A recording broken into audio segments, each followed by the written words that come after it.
بسم اللہ الرحمن الرحیم۔ ابو ہریرہ رضی اللہ عنہ سے روایت ہے کہ رسول اللہ صلی اللہ علیہ وسلم نے فرمایا، بے شک اللہ کے 99 نام ہیں، 99، ایک کم 100۔ جو شخص ان سب کو محفوظ رکھے گا، یاد کر لے گا، وہ جنت میں داخل ہوگا۔ من احصاہا، تو احصاء سے مراد ان کو گننا، ان کے معنی پہچاننا، ان کے تقاضے کے مطابق عمل کرنا۔ خالی لکھ کے یا جمع کر کے یاد کر لیا جائے اور مطلب ہی نہ پتا ہو اور اس کے مطابق عمل نہ ہو تو پھر یہ وعدہ نہیں پورا ہوتا۔ احصاء میں ہر چیز کا جمع ہو جانا ہے، یعنی اللہ تعالیٰ کے ناموں کی حدود کی حفاظت کرنا، ان کو پہچاننا، ان کا معنی جاننا، ان کی فضیلت جاننا، کہاں پڑھنا ہے۔ امام ابن قیم کہتے ہیں کہ اللہ کے اسماء کو گن کر محفوظ کرنے کے کچھ مراتب ہیں۔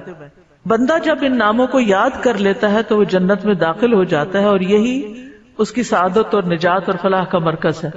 وہ کہتے ہیں پہلا مرتبہ ان کے الفاظ کو گننا اور شمار کرنا، دوسرا مرتبہ ان کے معنی اور مدلول کو سمجھنا، تیسرا مرتبہ ان کے ساتھ دعا مانگنا۔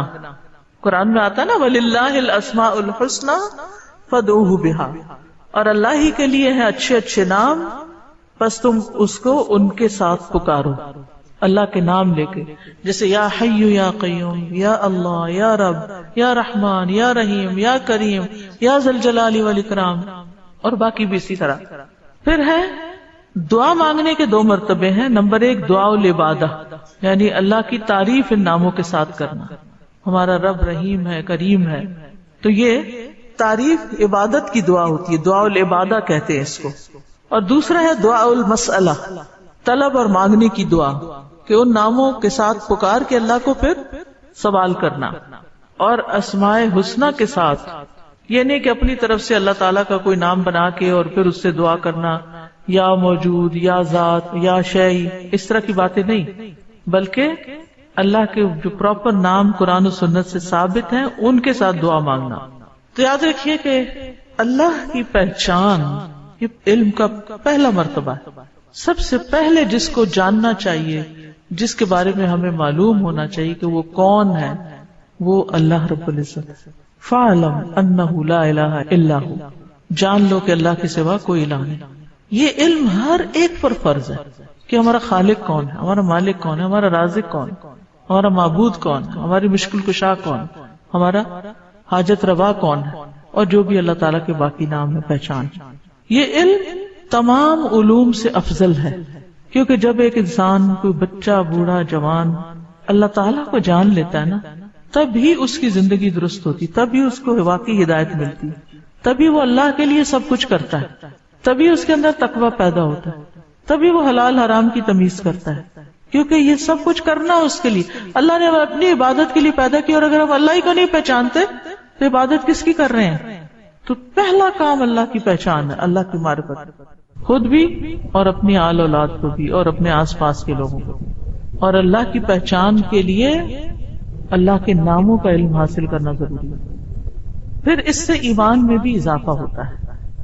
جتنا جتنا آپ اللہ کو زیادہ جانتے چلے جاتے ہیں، اتنا اتنا آپ کا ایمان بڑھتا ہے۔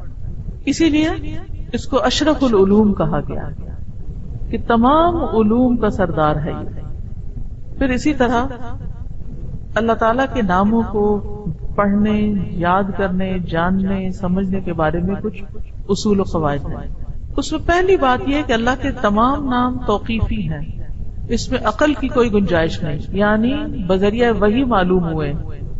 ہم اپنے پسند سے اللہ کا کوئی نام نہیں رکھ سکتے، یعنی آپ یہ نہیں کہہ سکتے کہ مجھے اللہ سے بڑی محبت ہے تو میرا دل چاہتا ہے میں اللہ تعالیٰ کا یہ نام رکھ دوں، خود سے کوئی رکھ دوں، یہ نہیں کر سکتے آپ، ٹھیک ہے؟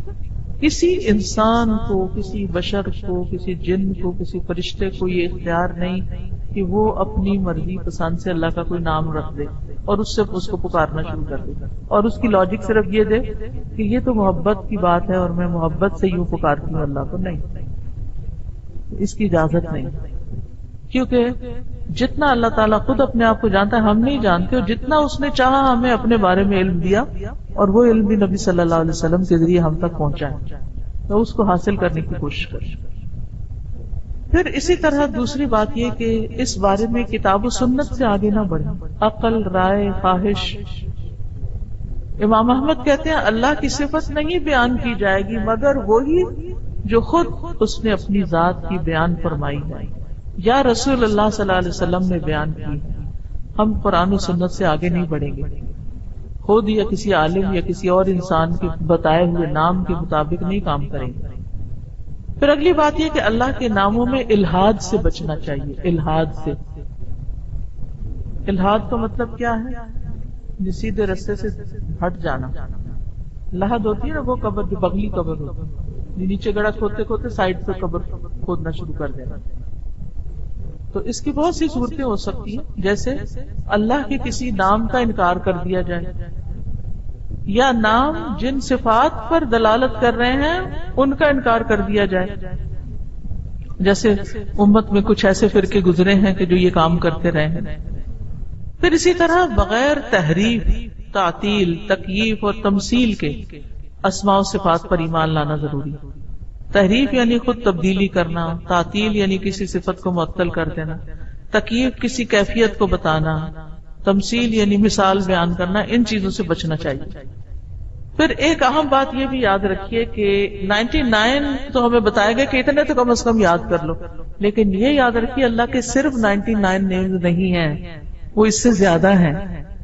اس لیے بعض کتابوں میں آپ کو زیادہ بھی ملیں گے، لیکن یہاں مراد کیا ہے کہ یعنی اتنے تو زبانی یاد کر سکتا ہے انسان یا آسانی سے ہر ایک کو معلوم ہو ہی سکتے ہیں. کیونکہ حدیث میں آتا ہے اسألک بکل اسم هو لک سمیت به نفسک وانزلته فی کتابک او علمته احدا من خلقک او استأثرت به فی علم الغیب عندک.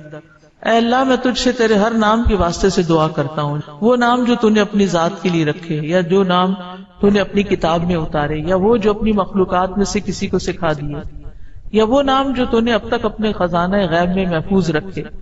اس سے کیا پتہ چلتا ہے کہ کچھ نام تو خزانہ غیب میں ہیں. اور جیسے حدیث شفاعت میں آتا ہے نا کہ نبی صلی اللہ علیہ وسلم کو اللہ تعالیٰ قیامت کے دن اپنی حمد و ثنا بیان کرنے کی تعریف کرنے کے لیے وہ کچھ سکھائیں گے جو اس سے پہلے نہیں سکھائی ہوگی وہ تعریف. تو اس کے ذریعے نبی صلی اللہ علیہ وسلم اللہ کی تعریف بیان کریں گے. یعنی وہ علم ابھی تک نبی صلی اللہ علیہ وسلم کے پاس بھی نہیں، وہ قیامت کے دن دیا جائے گا جس کی بنا پر آپ اللہ تعالیٰ کی تعریف کریں گے، پھر دعا کریں گے اور پھر آپ کو شفاعت کا اذن دیا جائے گا جو شفاعت کبریٰ کی حدیث آتی ہے. الہدا نے اللہ تعالیٰ کے ناموں کا ایک کارڈ ریوائز کر کے چھاپا تھا جس میں قرآن اور سنت کی دلیل سے وہ نام لیے گئے ہیں، اور باقی جو تاج کمپنی کے چھپے ہوئے نام ان میں کچھ نام ایسے ہیں جو اللہ کے نام نہیں ہیں، وہ اللہ تعالیٰ کے افعال ہیں جن سے لوگوں نے خود نام بنا لیے. جیسے المذل اللہ کا نام نہیں ہے، یہ اللہ کا نام نہیں ہے، لیکن ذلت دینے والا اللہ ہے. تو ذل من تشاء، تو اس سے لوگوں نے نام اسم فائل کر کے تو مذل بنا لیا. تو یہ نام نکال دینے چاہیے، ٹھیک ہے، کیونکہ یہ قرآن و سنت سے نہیں ملتے. تو کچھ اللہ تعالیٰ کے نام ہیں، صفات ہیں، اور کچھ افعال بھی ہیں کہ اللہ تعالیٰ کیا کیا کرتا ہے. تو قرآن سے ہمیں وہ بھی پتہ چلتا ہے کہ اللہ تعالیٰ کیا کرتا ہے، مطلب زندگی دیتا ہے، موت دیتا ہے، رزق دیتا ہے، وغیرہ وغیرہ.